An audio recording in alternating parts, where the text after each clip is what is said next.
அனைவருக்கும் வணக்கம். இன்றைக்கி நம்ம ஜோதிடத்தில் எதை பற்றி பார்க்க போகிறோன்னா சந்திராஷ்டமம். சந்திராஷ்டமத்தன்னைக்கு என்னெல்லாம் செய்யக்கூடாது, என்னெல்லாம் பிரச்சனைகள் வரும் நமக்கு அப்படிங்கிறத பார்க்க போகிறோம். பெரியவங்களாக இருந்தால் எந்த விஷயத்துலேயும் மனம் திருப்தியாகவே இருக்காது, போகிற காரியம் நிறைவேறுற மாதிரி இருக்காது, இழுத்துக்கிட்டே போகும். ஒரு சிலருக்கு அன்றைக்கி உடலில் ஏதாவது காய்ச்சல், தலைவலி, சின்ன சின்ன ப்ராப்ளங்கள் வரும்.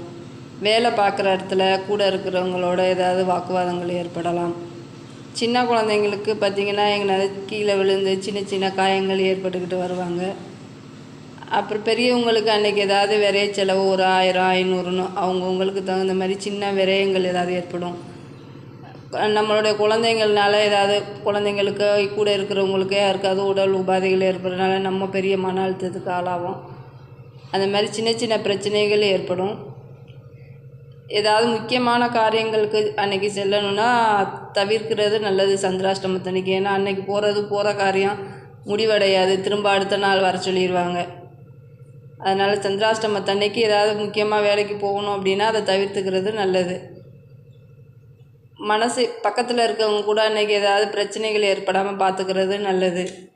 வீட்டில் இருக்கிறவங்க கூடயே அன்றைக்கி ஏதாவது அனுசரித்து போய்க்கிறது நல்லது. ஏன்னா வீட்டில் இருக்கவங்க கூட சின்ன சின்ன சண்டைகள் வர்றதுக்கு வாய்ப்பு இருக்கும். நம்மளுக்கு இல்லைன்னா உடல் காய்ச்சல், தலைவலின்னு சின்ன ப்ராப்ளங்களும் வரும்.